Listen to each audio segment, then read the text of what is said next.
Hello, happy day 4 of GDC Showcase. I'm Gama Sutra news editor and associate publisher Alyssa Macklin, and I'll be moderating today's AMA and fielding all your wonderful questions with Yacht Club Games, David D'Angelo. We'll be taking your questions on game development throughout the chat, so be sure to use the questions tab in your chat box on the right side of your screen to submit those, and thumbs up other questions from other folks in chat that you'd like to see answered. With that, that's as much as I hope to talk here. We're just going to get some questions, get some expert answers. So let's hand things over to today's AMA guest, David D'Angelo. Hello, David. Can you introduce yourself and tell everybody what you do? Hey, I'm David. I'm a programmer at Yacht Club Games. I've been here since the beginning, and I've worked on games like Shovel Knight and everything in the series. And before that, I worked on other games, but that's the cool Yacht Club stuff. So Shovel Knight, Spectre of Torment, King of Cards, Plague of Shadows, Showdown, and more to come. And we just published Cyber Shadow. That's the latest. Awesome. I'm going to kick off with one small question of myself here, and then I will start reading in chat while you're answering that, and we'll get some chat questions going here. Can you talk a little bit about just how Yacht Club makes these very distinctly retro-inspired games, and even Cyber Shadow, which you published, has that same kind of vibe to it? What, as a developer and I guess now a publishing company, attracts you guys to that genre? I think what one of our goals as a company was sort of to make games that make people love games. And when we were like, I guess what we were interested in these old games is essentially like there's a lot of cool ideas and gameplay like design and just the way games were made back then that's like interesting, and we thought they should still they shouldn't go by the wayside by any means.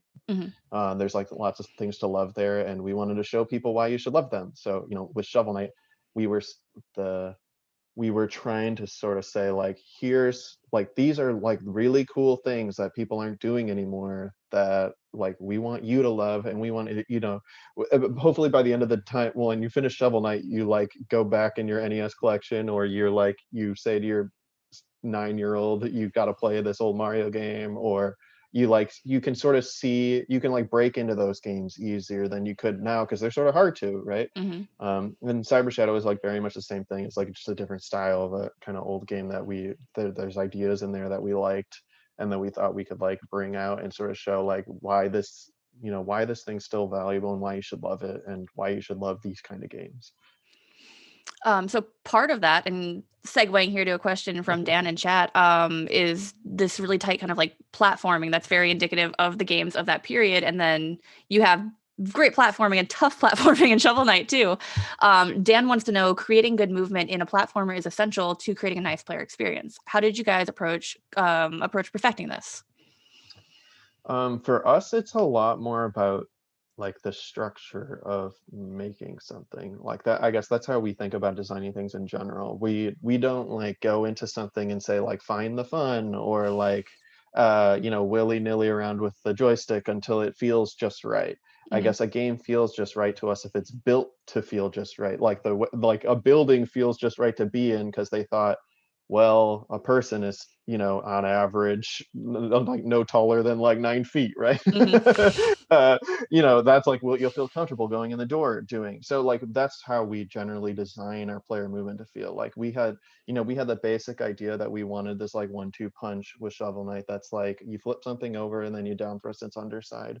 And then we said, okay, well, we're gonna make an NES game of this resolution. So that structure means you're gonna have like this many tiles on the screen, and if you can down thrust, you can jump. Like we want you to be able to jump 5 tiles because that would that gives you this amount of space you can cover. And then if you can down thrust something, you can cover this much more tiles, and that total will be like 9 tiles. And you'll feel like you got to like 80% of the top of the screen, and that'll feel really satisfying. And because we've like done this all, built it all out with metrics, when you jump, you cover like 1/3 of the screen or something. And then we put all these numbers in stone, and then we know what the level we're building is going to be like dependent on those numbers, and it will feel fun because we've built everything so your head doesn't hit the door when you're walking through, Yeah, the right? math of fun. Yeah. Yeah, that's like we really like put an emphasis here on like like almost like it's like a math problem, or we have like the high idea, but like that when you drill down to actually putting it in the game, that's Mhm. like what it comes down to. um and there's obviously like variations in that. Like Shovel Knight has a very high gravity like fall to him, because Mhm. we said, oh, he's a character that's like made out of armor, so like that's a reason why he should have a he should fall a little heavier than other characters, because it would feel like a little unnatural if he didn't. Mhm. There's little stuff like that, but it's mostly like we're trying to build it around those metrics, because at the end of the day we think like the level design in a game like Shovel Knight is like what's going to sell it as being fun. So it being built around like how do we know we can make a fun level with like if he's designed this way. And taking that same kind of like formulatic kind of approach to it, does the same kind of steps and considerations apply when you come back and make like your DLC for like Plague Knight that plays different and the levels are different, but the same kind of like considerations and steps in making that? Definitely, there's usually like a high level idea, like Spectre Knight, we wanted it to feel like it was easy to feel cool. Hmm. um and we're like, what feels cool, like being a ninja, like walking on walls feels cool. And something we were thinking a lot about at the time was is like a context sensitive like button is a weird complicated thing in most games. Like Hmm. you walk up to the thing and you're like waiting for the prompt to show up to be, it's okay, you can press the button now to pick up the item or whatever. um so like we thought about like, well, we want to like try to make something with that problem, and that's like where we came up with the dash slash. And then like once we had those like concepts, it's like, well, the wall climb should be like this high, and the and the dash slash will like bring you this far, and it should only do like 2 angles, because if it did more angles it would be like too hard to design a level out of. It's like a lot, it's like a lot of the same, like breaking it down like that. Oh, I just had one. That you just kind of answered the question I was going to throw at you from Thomas in chat. Wants to know how was the process for you and the team creating such interesting signature moves for each character? But you kind of just Yeah, talked about that there, so that almost yeah, I mean, works. it's really often like a lot of those things. It's like we look at the character, we say like, yeah, or we like design a character. It's either like you have the idea first, or you have a character and you're making the idea out of the character, right? But Hmm. often it's like we have a character and there's like something we want to tackle with it. Like I said with Spectre Knight, like we have a cool character, so it should feel like really easy to be like cool. Let's see. Scott here in chat would like to know what role do design patterns play in your work? Do you have any particular favorites? I'm not sure exactly what is meant by design patterns. Okay. Move on from that one then. I guess you are Yeah, you wear many hats, but it's the programmer hat's the one that fits the most comfortably, I suppose. yeah. How about a tools question then? What kind of software development processes do you use at Yacht Club? Agile with sprints, extreme programming, your own kind of thing? It seems like you have the whole team's input on many aspects of the game, so they were curious, and that is from Joseph. We use sprints. We typically, I mean, it can change over the course of the project, but we do like an agile thing with 2 week sprints. And I mean, it's very, very loosely agile, I would say, but we're pretty adamant about like everyone, if you're working on something, you made a task and you like put it in the bug base Hmm. and you assigned a number of points to it. And like I think everyone at the end of the day feels better if they know like this is the thing that's going to ship at a date, and I know how long my tasks are taking. And we can all sort of like track each other and know when there's like holes in the group dynamic, or like someone doesn't have enough work or has too much work and that kind of stuff. So we try to How big stay is tracking. your team? Right now I think we're at 24 people. Okay. um Original Um, Shovel Knight was 5. okay. Geez, so quite a ways up there now. Yeah, yeah. With kind of that, and you had mentioned prior when I was interrogating you before we went live that you're kind of a studio that doesn't like titles so much, or a lot of you wear a lot of different hats. How, with that kind of process you just described, how do you, as a team, make sure everyone knows what they should be doing or has a clear understanding of where they are, where they need to be? Well, we have a lot of meetings all the time. course. But yeah, like every week or 2 weeks we'll have a big meeting where we go through like everything on the agile board, and we say, this is the progress of everything that's there. Here's what we need to do. You don't have enough things right now. Maybe in the next sprint we should like queue up this thing. Uh but in general we have a lot of like structure built in by the design, so it's like we know we're going to work on Pride More Keep the stage, right? We know we're going to make 5 enemies, 5 objects, because that's like what goes into a stage, and like there's sort of like a pipeline and a churn around that. Okay. The question I was gonna grab for Joseph is from Joseph, excuse me, as well. Does Yacht Club Games use any third-party tools for debugging, organizing, tiling, and etc., or are they all developed in-house? Could you elaborate on the ones you use, if so? Pretty much most stuff is in-house. We use Tiled for our level editor, and we use like Google Sheets for like putting text in the game. Hmm. Um, Trying to think if there's anything else. Our collision system was box 2D, although that's like not great, and I would not recommend that to anyone. And we've like mostly stripped it out. Hmm. But I mean, I wouldn't recommend it for our kind of game. Hmm. Maybe for your kind of game, it's perfect. Cool. Yeah, it was just kind of like quizzing you on all like 5 years ago. What did you think about this? Yeah. It's an AMA. Let's see. Luke here wants to know if you have any advice for new developers who are jumping into a large code base for the first time, or how to get caught up to speed with a project. My advice for that kind of thing is always to start doing something. I like, for me, it's best, or at least personally, I find it's easiest when you like pick something and you say, I'm gonna do this, and then like the path of like that leading to you having to get that thing done probably involves you touching a bunch of stuff or like learning it all, Hmm. as opposed to like, I don't know, if you just like scan all the files and read them, it's like you probably get bored and confused and don't know what's going on.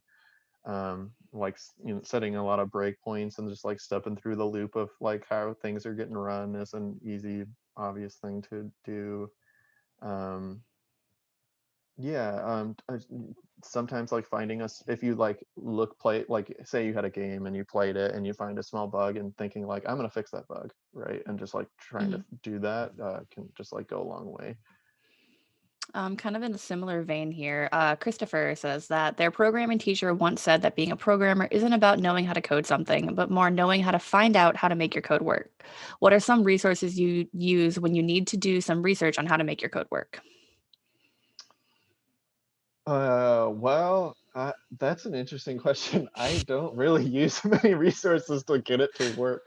I guess I like really depend on like debuggers and like tools and like printing things and Hmm. making debug tools and that kind of stuff. I like I you know I like make I know the ins and outs of all that kind of stuff, and Hmm. and that's how, like, how I, if I can't figure out why something's broken or whatever, I'm like really reliant on that kind of stuff.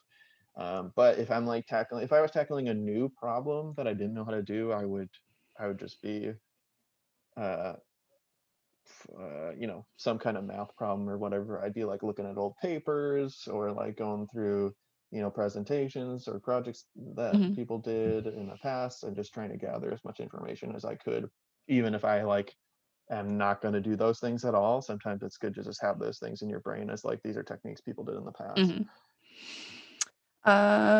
Next one here. Sorry, there's a lot of them coming in, and I can only read so fast. When your company was first formed, how did you find key people, artists, programmers, and etc. to work on Shovel Knight? How were you able to fund them when you weren't making money before your Kickstarter took off? Shovel Knight, the team basically came from another studio, so it was the 5 of us. We all worked together, Hmm. and that's sort of why we left, is because we wanted to keep working together, and they wouldn't let us. So we said we're going to start our own company instead and make a game. And so I mean, we started that in January, and in March we launched the Kickstarter. So people, basically, it was like a few months of running off their own savings. It's the kind of the indie startup dream there is just kind of like we had savings and we didn't eat expensively for a couple of months before Yeah, we I took mean, the off. whole Shovel Knight development, no one was eating. Let's see here. What's your favorite Famicom/NES game from Peter? My favorite NES game is Mario 3, I think. It's like, I don't know. It's like one of the best games ever made, in my opinion. It's just like a blast to jump in and do a little bit, or it's a blast to spend 8 hours trying to go through every level. There's just like a lot of brilliant ideas in there, and it's Is there anything you remember from there that kind of this inspiration core behind what you do now? What I think about that game the most is just like how many ideas are crammed into every inch of the game. Mm-hmm. And I When I think about like the biggest difference between like games now and then, it's like now it's like an overworld. It's like a huge, massive open world, right? And there's like a million miles of space, but there's like nothing to do in that space, Mm-hmm. or at least you have to like walk a mile to get to anything. And just I just like the how much like every single screen has like 30 things that are like exciting and new and different and you haven't seen them yet, and it just is always blowing my mind when I play that game. Oh gosh, no, I checked one and then I scrolled. As a programmer from Misha here, what is your favorite and or least favorite part to code? Physics, for example, versus shooting mechanics or anything else kind of applicable for you? um let's see, I guess my least favorite thing is uh I don't know, like plumbing stuff. I don't know how to describe it. I guess some stuff feels like grunt work in a way that's like, well, we like, I don't know. It's like, well, we got to like port this function over to like 50 things, or we got to like get this. Um, Like the I more don't know. foundational work that you have to It's do like, before you yeah, can do more the fun stuff. foundational stuff. It's like I gotta write a vector class or whatever. I don't know. That kind of, it's like the stuff that's like, or stuff that people have done like a million times, and now Mm-hmm. I'm doing it. And it's like, well, I don't really have anything to add, or there's nothing exciting or fun about this. Oh my gosh. Sorry. I'm so sorry. It's so many questions. Answered that one here. Let's see.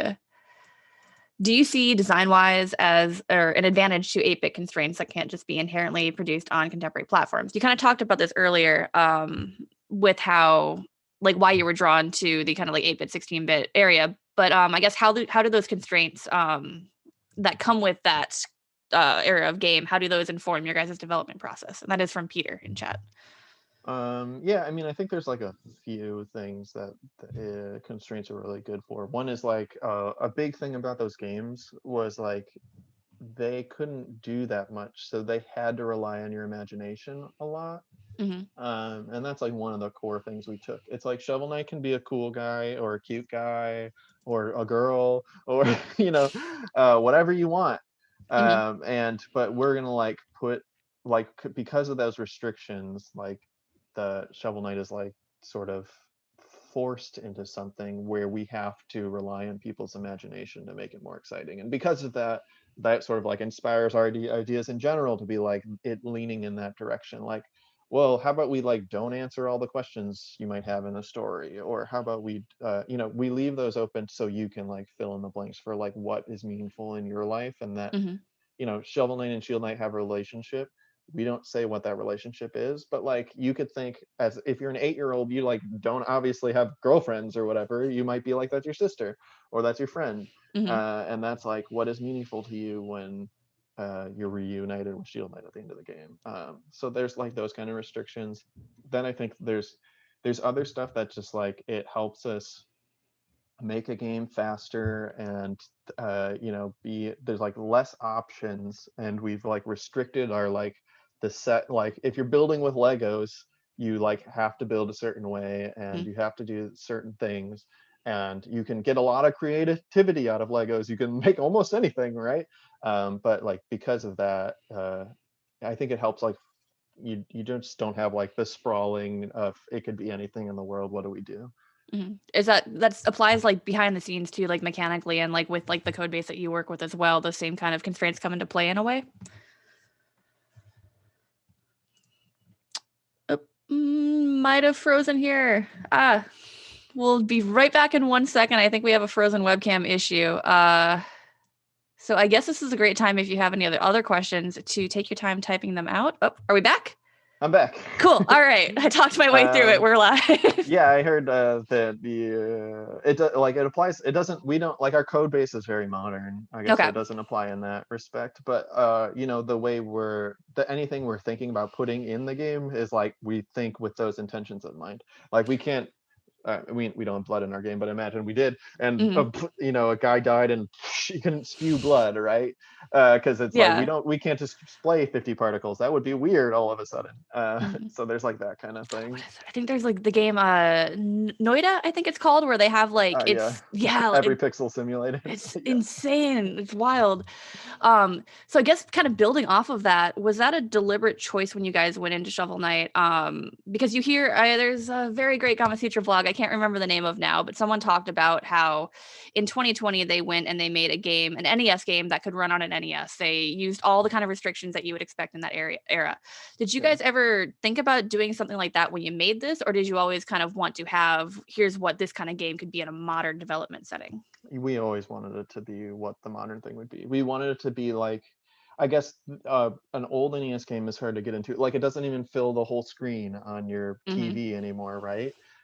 So we thought like our intention was like we want it to be like the bridge between those games. We want you to be like you feel very comfortable with this game because it feels modern in every respect. But it has, but it like also you can also see why it is a retro thing and why you would once you play that maybe you like are more comfortable like trying that kind of food kind of thing. Good starter platform. Yeah. Let's see. Here's one from Catherine, who's been a frequent question asker throughout GDC Showcase so far. So thank you, Catherine. What is it like to see your characters show up in a massive property like Smash? Did you have any creative involvement in Shovel Knight's representation there? It's like it's unbelievable. It's very I played millions of hours of Smash in my life, and to see Shovel Knight appear in that is like it's just so humbling and also extremely bizarre. And it's just lovely. And we were involved in like making sure the character was like correct, right, and that kind of thing. But beyond that, not they was I mean it's all Nintendo being brilliant. Let's see. Kickstarter. I think I asked that one already. Reading out loud is very exciting content from me. Let's see. Oh, here's one. From Steven in chat wants to know, what is the most challenging chapter of Shovel Knight's development for you? Is there anything that stands out that you can remember and kind of share with the audience today?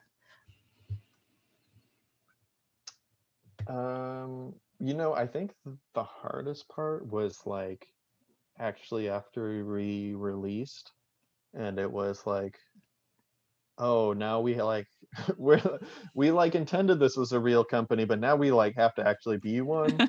And like we gotta like finish this Kickstarter stuff, and we have to like sustain our lives forever and figure out, we have to like learn how to hire people, and just the just the like learning, like I don't know, we had all gotten into video games to make games, not to like run a company, or none of us had any knowledge about like what oh god, we have to like file taxes now for the company. Jesus, like this is so stupid. Yeah, that kind of stuff, and just like how overwhelming it was to be like we've like made a thing that like it's not just ours anymore, right? And we came from working at making games on contract, essentially, where a publisher would hire the studio to make a game, and once we finished the development on the game, it might not even come out for a year, and when it came out it would be like we had nothing to do with it, and so we like being involved in a game like forever is such a weird a weird thing for us to wrap our heads around as a collective. In that kind of like difficult transition from just a bunch of people making games to a company, do you think you're through that yet? Do you still kind of feel at times like, oh my gosh, what are we doing? Or I mean, I always feel like, what are we doing? Oh, I mean, I think everyone feels like that.